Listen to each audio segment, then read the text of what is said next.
So I'm kind of like rambling here. I feel like I had a really good point. I'm just having a hard time landing on it. No, that's okay.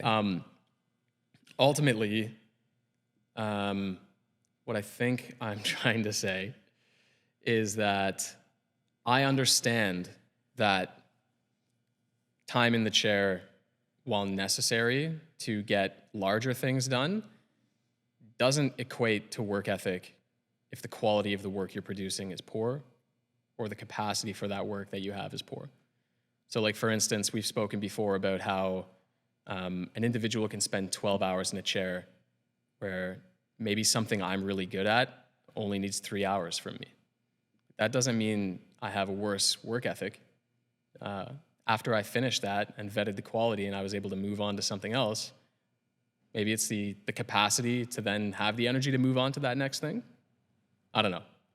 Yeah, I think there's a lot there, and you bring up a really good point. It's something that a lot of business leaders struggle with, and I think a lot of people professionally, we mix up a little bit, where, and there's probably good reason, if we consider like historical precedents in terms of like, time in the field farming, like you're probably working while you're in the field. Right. Time is necessary. And so your ability to have a larger amount of time as like a quantifiable output means, that was necessary. Your work ethic there created results downstream from it. Sure. Then, we move to say like line work in industrial plants and stuff like that.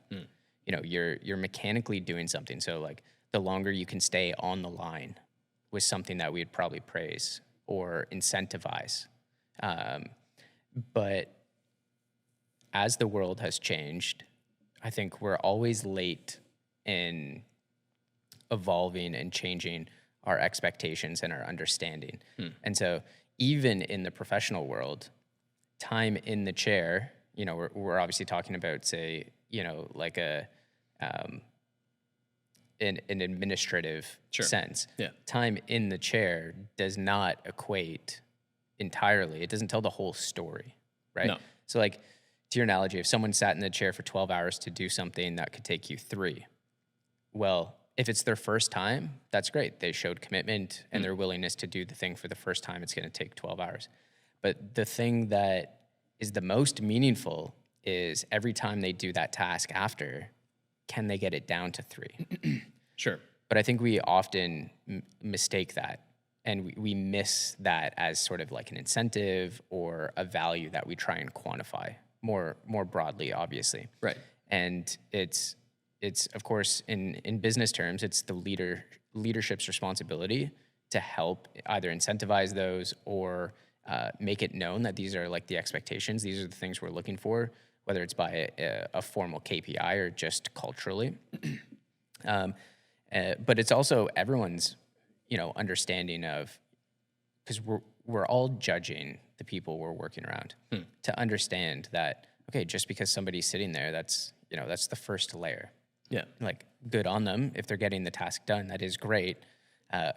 However, we also need the other part of it. And the thing that we should look for the most is who's able to take that 12-hour task and get it down to 3. Yeah. That's the thing we really want.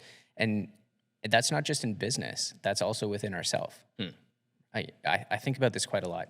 I look at, how can I continuously find ways in my day to accomplish more than the person beside me? Simple things like going to the grocery store.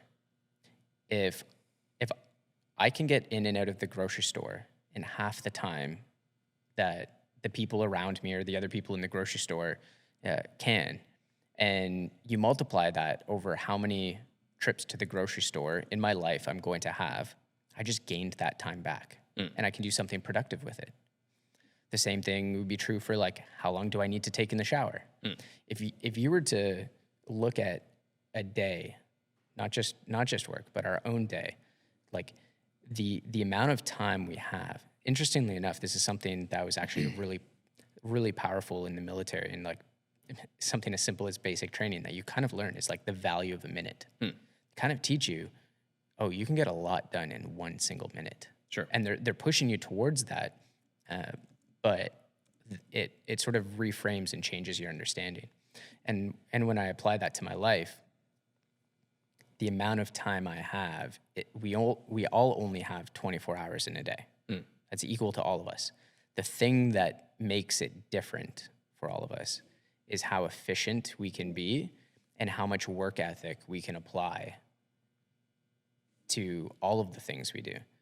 And that might sound a little stressful as well, because like I don't want to apply stress of like moving fast through the grocery store and all of that kind of stuff. But it doesn't actually have to be that. Maybe for a period of time, you intentionally apply work ethic to find a more efficient way to move through the grocery store. And then after, that becomes your default. So it's not actually work ethic applied. You've just found the efficiency. And so for the rest of your life, now you can apply this level of efficiency rather than it be this intentional application of the virtue over time. And so, you know, again, if you were to break that down in a day between shower, grocery store, not just your professional life, reading, if that's a part of your self-development, going to the gym, how fast can you do your workout, get in and out. So for example, for me as a parent, that's the value of circuits has been huge. Like if I only have 40 minutes, I can still get an exhaustive 40 minutes in. That's better than nothing. And it's better than if, I'm taking 2 minutes between each set. Right. Despite what's more beneficial or not, it's sort of irrelevant. It's sort of like what's the output I can get within that time. Yeah, I think it is important that like we draw a distinction between performance and work ethic. Yes. And that like some of the examples you gave, clearly you're like optimizing everything. Yes. To perform at a high level. Yeah. But not everybody's going to have the capacity or the know-how to do stuff like that. And like, to be fair, I like a long shower as well. That's more important to me than the time that I'm saving to do other things. Sure. And that there's going to be like tons of nuance and fluctuation depending on the individual. And I think it always comes back to what your goals are.